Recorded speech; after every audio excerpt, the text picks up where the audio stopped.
기독교의 핵심은 성령입니다. 이 십자가와 부활이 기독교의 많은 부분을 가르치고 있지만, 예수님이 왜 십자가에 죽으셨냐면 우리의 모든 죄를 용서하시고, 왜 부활하셨냐면 우리를 다시 살게 하는 소망을 주시기 위해서 부활하신 것을 믿으시기 바랍니다.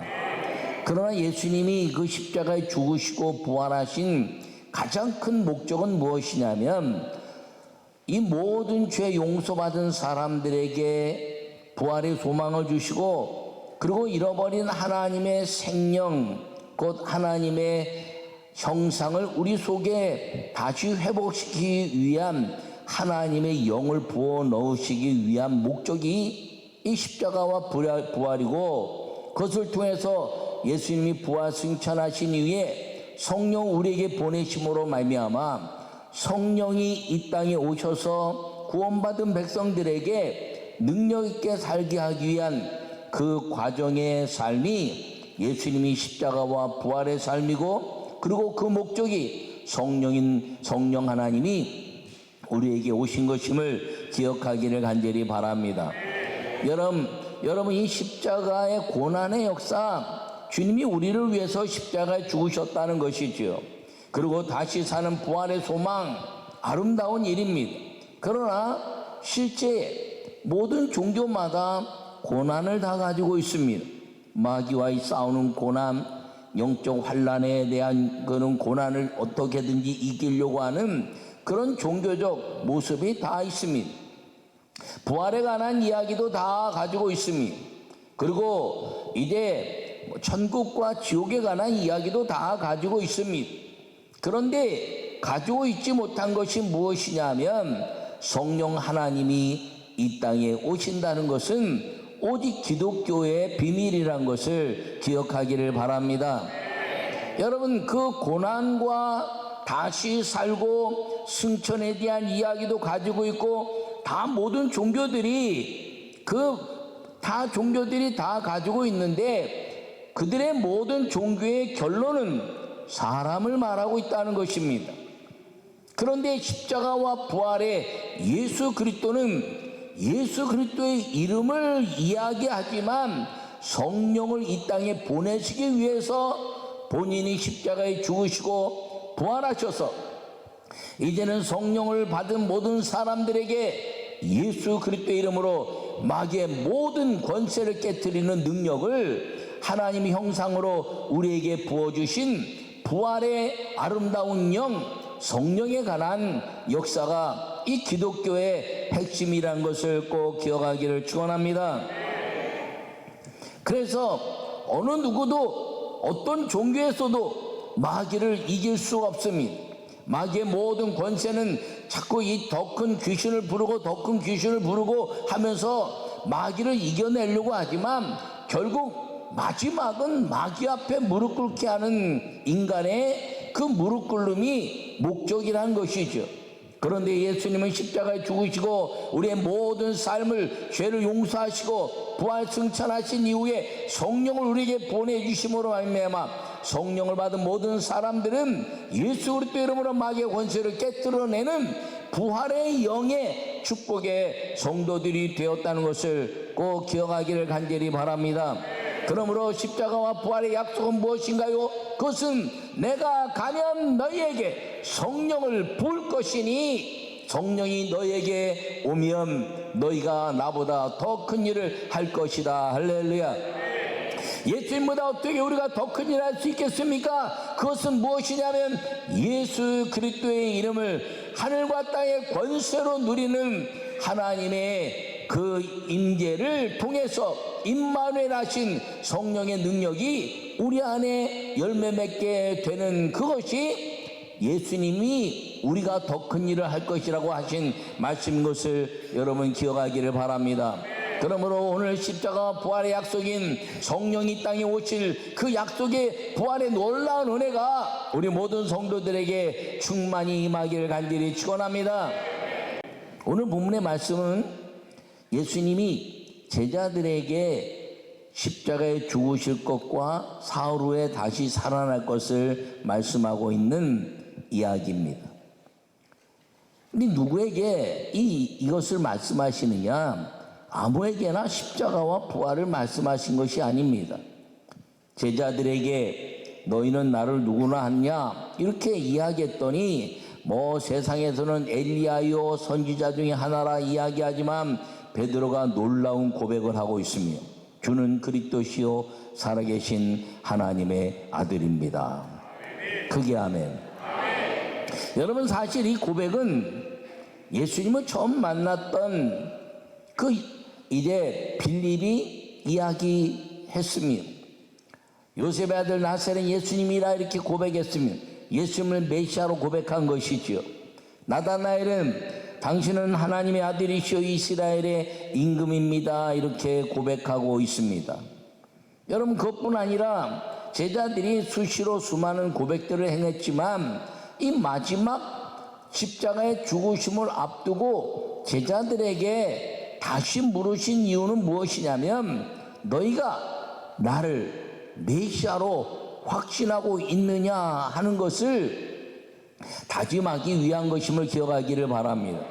왜냐하면 예수님은 십자가 앞에서 다 도망가 버릴 제자들을 알고 계셨습니다. 그래서 겟세마네 동산에서 땀방울이 땅에 떨어져 빗방울이 흐르는 것처럼 기도하면서 그들이 잠시 깨어서 기도하여 예수님의 십자가 앞에서 도망가더라도 그리고 예수님과 함께 살았던 3년의 공생의 기간 동안에 그 메시아심을 옆에서라도 함께 동행해 할 수 있는 기대감을 가지고 기도하신 것입니다. 그런데 그렇게 하지 못한 것이죠. 그러나 예수님은 이 고백을 왜 들으셨냐면 마지막 이제 부활하고 나면 이 고백을 한 모든 사람들은 다시 메시아 예수님의 부르심에 모일 것을 믿었기 때문인 것입니다. 그러므로 예수님이 이 말씀을 가르치면서 말씀하시기를 너희가 다 주님의 은혜 안에 있는 이 삶을 고백을 통해서 이제 내가 사흘 만에 이제 부활할 것이고 십자가에 죽었다가 살아나는데 그것을 통해서 마귀의 모든 권세를 깨뜨릴 것이다라고 이야기했음에도 불구하고 베드로는 예수님을 그렇게 할 수 없습니다. 당신을 죽게 놔둘 수 없습니다라고 고백한 것입니다. 그때 예수님이 말씀하시기를 사단아 내 뒤로 물러가라 너는 나를 넘어지게 하는 자로다 이렇게 이야기하셨습니다. 여러분, 베드로를 통해서 사탄아 내 뒤로 물러가라 이렇게 말씀한 것이 사단을 통해서 베드로를 넘어뜨리고 베드로를 넘어뜨리로 말미암아 예수님이 3년 공생애 동안 공들인 제자들이 삶이 무너짐으로 말미암아 마귀가 예수 당신은 실패한 자입니다라고 선언해 내려고 하는 그 마귀의 괴계를 깨달으시고 사단아 베드로 뒤로 물러가라 하신 것이 아니라 사단아 내 뒤로 예수님 뒤로 물러가라 이렇게 말씀하시고 베드로를 넘어뜨리려고 하는 그 모든 이성적인 생각 그리고 예수님을 십자가에 죽을 수 없게 하겠다는 그 인간적인 고백을 다 막으시고 사단이 베드로를 넘어뜨리지 못하게 하는 예수님의 보호하심을 통해서 이 말씀을 통해서 부활할 것을 약속하시고 그리고 너희 중에서 이 하늘의 왕권을 가지고 다시 올 것을 보는 자도 있을 것이다 라고 선언한 것이 오늘의 말씀인 것입니다. 여러분, 우리는 연약하지만 예수 그리스도를 구세주로 고백한 모든 사람들마다 마귀가 넘어뜨리려고 할 때 예수님은 우리를 보호자로 그리고 동행자로 우리와 함께 하신다는 사실을 믿으시고 십자가와 부활의 약속을 우리 마음에 새겨서 그것을 이기게 하시는 성령과 함께 사는 부활의 성도들이 되시기를 간절히 축원합니다. 오늘 21절에 말씀하시기를 이때로부터 예수님 그리스도께서 자기가 예루살렘 올라가 장로들과 대제사장들과 서기관들에게 많은 고난을 받고 죽임을 당하고 제3일에 살아나야 할 것을 제자들에게 비로소 나타내시니 할렐루야. 조금 전에 말한 것처럼 예수님의 십자가 죽으시는 이 역사를 누구에게나 쉽게 나타내지 않으셨습니다. 유월절의 역사에 갔을 때도 예수님이 잠잠하라 이렇게 말씀했습니다. 근데 십자가에 죽으신 역사를 나타내신 이 약속은 예수를 메시아라고 고백한 제자들에게 첫 번째 말씀하셔서 제자들의 믿음의 고백 속에 이 약속이 이루어지게 했다는 사실을 기억하기를 바랍니다. 여러분, 우리가 부활과 그 십자가의 죽으심을 경험해낼 수 있는 믿음의 성도는 어떤 사람이냐면 예수님은 메시아요, 예수님은 그리스도요, 예수님은 구세주라고 고백하는 신앙인들에게 이 십자가와 부활은 능력과 구원의 역사라는 것을 기억하기를 바랍니다. 이 고백을 하지 않는 사람들에게는 십자가와 부활이 그렇게 큰 의미를 가지지 못합니다.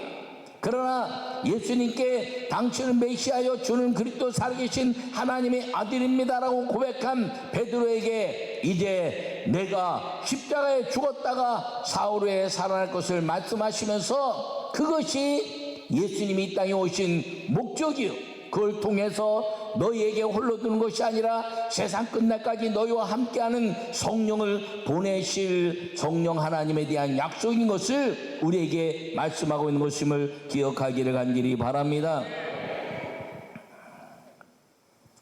이 고백 속에 십자가의 죽으심을 통한 구원과 부활을 통한 영생의 약속을 부어주고 계시다는 것을 꼭 기억하기를 바랍니다. 육신으로는 죄를 지은 우리를 위해서 예수님이 십자가에 죽으심으로 말미암아 단번에 죽음을 깨뜨리시고, 그리고 죄의 싹증 사망의 모든 권세를 다 예수님이 십자가에 짊어지심으로 말미암아 우리가 구원받는 은혜를 부어주신 것을 기억하기를 간절히 바랍니다. 오늘 29절, 27절과 28절의 인자가 아버지의 영광으로 그 천사들과 함께 오리니 그때 각 사람이 행한 대로 갚으리라. 진실로 너에게 이르노니 여기 서 있는 사람 중에 죽기 전에 인자가 그 왕관을 가지고 오는 것을 볼 자들도 있느니라. 할렐루야. 여러분, 예수님의 이 십자가의 죽으심을 인위적으로 마귀가 막으려고 했습니다. 누구를 통해서 막으려고 했냐면 가장 뛰어난 수제자 베드로를 통해서 막으려고 했습니다. 베드로는 어떤 제자인가요? 빌립을 부르시고 그리고 제자들에게 많은 사람들이 와 있었습니다. 그때 예수님께서 이 사람들에게 어떻게 먹일까라고 말씀하셨습니다. 요한복음 6장의 오병이의 기적에 대한 말씀입니다. 그때 안드레가 가지고 물고기 2마리와 보리떡 5개로 5,000명을 먹였습니다. 그때 빌립에게 이야기했으며 빌립은 어떻게 이 사람들을 먹이겠느냐? 예수님이 어떻게 할 것을 준비하시고 물으셨는데 빌립은 200데나리온이나 필요합니다라고 돈을 이야기했습니다. 근데 안드레가 물고기 2마리와 보리떡 5개를 가지고 와서 예수님, 이거 가지고 어떻게 되겠습니까? 그냥 예수님 시장하시니까 예수님이나 좀 드시지요라고 예수님 한 사람에게 집중하는 믿음의 고백을 한 것입니다. 예수님은 돈 얘기, 마귀는 이 세상을 돈으로 지배하려고 합니다. 그리고 마귀는 한 사람에게 집중하게 하여 그 사람을 우상화시키려고 하는 것이 목적입니다. 그런데 예수님은 그 안드레의 보리떡 5개와 물고기 2마리를 가지고 5,000명을 먹이셨습니다. 5,000명을 먹이신 역사는 무엇인가요? 사단이 예수님이 40일 금식하시고 그리고 이제 시장하실 때 저 돌들로 떡을 만들어 먹어라 이렇게 이야기하면서 수많은 사람들에게 돌이 떡이 되게 해서 네가 메시아이심을 드러내라 라고 이야기했는데 예수님께서 사람이 떡으로 살 것이 아니라 하나님 입에 나오는 말씀으로 살 것이니라. 할렐루야. 이렇게 말씀했습니다. 여러분, 그것을 통해서 예수님이 마귀를 이기셨는데 오병이의 사건을 통해서 마귀에게 선포하신 것이 무엇이냐면 이 많은 사람들에게 떡과 물고기로 양식을 준다 할지라도 그들이 다 떠나가 버리고 말았습니다. 그때 예수님이 말씀했습니다.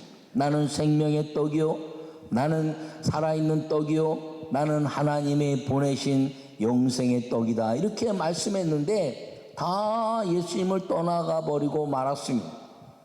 그때 베드로가 이야기했습니다. 너희들도 가려느냐 그랬더니 요한복음 6장 68절에 베드로가 이야기하기를 영생의 말씀이 여기 계시니 우리가 네게로 가오리까. 할렐루야. 여러분, 그래서 그때 예수님이 베드로를 수제자로 삼으시고 영생의 말씀이 떡인 것을 깨달은 베드로, 그리고 메시아임을 분명하게 확신한 베드로를 통해서 3년 동안 공생의 기간을 기적의 역사, 성령이 동행하는 역사를 보이고 사는 것을 기억하기를 바랍니다. 그래서 그 베드로가 이야기한 영생의 떡, 생명의 떡이라 고백한 말씀이신 예수님을 무너뜨릴 수 있는 방법이, 마귀는 베드로가 예수님이 절대로 십자가에 죽을 수 없다라고 이야기하게 함으로 말미암아 예수님을 베드로로 인해서 십자가에 못 박아 죽지 못하게 하는 마귀의 전략 속에 베드로를 사용한 것입니다. 그래서 예수님 그걸 깨달으시고, 야 베드로가 영생의 말씀을 이야기했는데 넘어질 줄 아느냐? 그러나 베드로가 그렇게 고백을 하지 않더라도 나는 메시아고, 그리고 마귀의 너 모든 권세를 내가 반드시 무너뜨리겠다는 선언이, 사단아 내 뒤로 물러가라 하시면서 베드로와의 관계를 온전히 보호하신 말씀이 오늘 이 본문의 말씀이라는 것을 기억하기를 간절히 바랍니다. 그래서 예수님이 이 베드로의 그 보호하심을 통해서 그가 말씀인 것을 고백한 그 믿음을 보호하고, 그리고 십자가에 죽으시고 부활의 약속을 통해서 성령을 그에게 부으실 믿음에 대한 아름다운 역사를 그에게 보여주시기 위한 것이 오늘 이 말씀이고, 그리고 하늘로부터 전사들과 함께 왕권을 가지고 오실 것을 베드로와 제자들에게 말씀하고 있는 걸 기억하기를 간절히 바랍니다. 그래서 부활의 주님은 성령으로 오셔서 마귀의 모든 권세를 예수님의 이름 앞에 무릎 꿇게 하시는 역사가 이 십자가와 부활의 은혜라는 것을 꼭 기억하기를 바랍니다. 여러분, 그런데 십자가 부활의 역사를 경험하고 멈춘 자가 아니라 그걸 통해서 반드시 성령을 받아야, 성령이 아닌 것은 너희가 예수님을 주라고 신할 수 없다고 이야기한 말씀 통해서 우리가 성령으로 말미암아 예수는 메시아요, 십자가의 구세주요, 그리고 우리에게 성령을 보내신 능력의 하나님이라고 선언해내는 그 은혜가 이 십자가와 부활의 약속을 통한 성령의 은혜라는 것을 꼭 기억하기를 간절히 바랍니다. 그러면서 하시는 것이, 오늘 왕권을 가지고 오는 것을 볼 자들도 있느니라 말씀하고 있는 것입니다. 여러분, 그런데 이 왕권의, 그 하나님 나라에 대한 왕권을 주님이 바로 보여주고 있습니다. 마태복음 17장에 변화산에 올라가셔서 베드로와 야고보와 요한을 부르시고 모세와 엘리야를 통해서 하늘과 땅이 소통하는 것을 보여주면서, 그리고 거기에 그 신비함과 황홀함이 얼마나 아름다웠는지 변화산에 가보면 별거 아니에요. 변화산이 여기다 변화산이다, 저기다 변화산이다, 그리고 이스라엘에서 얘기하는데, 여러분 대한민국의 설악산만큼 울창하고 아름답지도 않아요. 아주 보잘것없는 산인데 그 산에 올라갔는데 베드로가 여기에 초막셋을 짓고 모세와 엘리야와 예수님 초막집을 짓고 영원히 여기서 살고 싶습니다 라고 말할 만한 환경이 하나도 없어요. 그런데 그 신비로운 하나님의 나라가 열리니까 이 땅에서는 보잘것없지만 저 천상의 비밀들이 오르락내리락하는 모세와 엘리야의 모습 속에서 하늘에 대한 비밀이 이 땅에서 오가면서 그 하나님 나라의 왕권에 대한 것을 깨닫자 그 신비함과 황홀함 속에서 베드로는 믿음의 고백을 하고 있는 것입니다. 여러분, 그 왕권에 대한 고백을 또 누가 말하고 있나요? 보잘것없지만 예수님이 십자가 죽으실 때 한편에 있던 강도가 주님 나라에 임하실 때 나를 기억하소서, 이렇게 이야기합니다. 예수님 나를 좀 기억해 주시옵소서라고 고백하자 예수님께서 나와 함께 그 나라에 거할 것이다. 그것이 무엇인가요? 하나님의 나라가 열리고 이 십자가에 죽는 그 고난은 보잘것없지만 그 하나님 나라의 왕권이 너무나 위대한 축복의 나라인 것을 선언해내고 있는 걸 기억하기를 바랍니다. 그렇다면 십자가와 부활의 약속을 통해서 성령을 받은 사람들은 어떤 사람들인가요? 예수 그리스도의 이름으로 여러분의 삶을 이 땅에 살지만 이 땅의 모든 환경 속에서 보잘것없는 변화산의 역사, 그리고 환경이 안 따라주는 그 모든 삶 속에서 하늘 문 열고 성령이 임함으로 말미암아 그 하늘의 모든 권세와 축복을 그 예수 그리스도의 왕권을 가지고 너희는 왕같은 제사장이요 하나님 나라의 거룩한 백성이라는 그 선언이 우리에게 주어진 믿음의 역사로 말미암아 성령으로 하늘과 땅을 소통시키는 하나님 나라의 왕권을 누리는 믿음의 사람이라는 사실을 기억하고 여러분 믿음으로 살기를 간절히 축원합니다. 이제 이 십자가 부활의 약속을 통해서 성령을 우리 속에서 보내주시고 임마하시면서 세상 끝날까지 내가 너희와 함께 하겠다고 하신 약속의 그 말씀을 믿는 고백자가 되기만 하면 십자가로 구원받은 백성의 삶뿐 아니라 부활로 인하여 영생을 누리고 그리고 성령의 은혜로 말미암아 우리의 모든 이 땅에 보잘것없는 삶이 하늘의 왕권을 가진 믿음과 축복의 삶이 이루어진다는 사실을 기억하시고 십자가와 부활의 약속 성령과 함께 여러분 하늘과 땅의 소통의 복을 누리는 믿음의 성도들, 그리고 하나님 나라의 풍요를 경험하는 그 풍요가 이 마음속에서 이루어지고 그 삶을 행복하게 만들어가는 성령과 동행하는 부활의 성도들이 되시기를 간절히 축원합니다.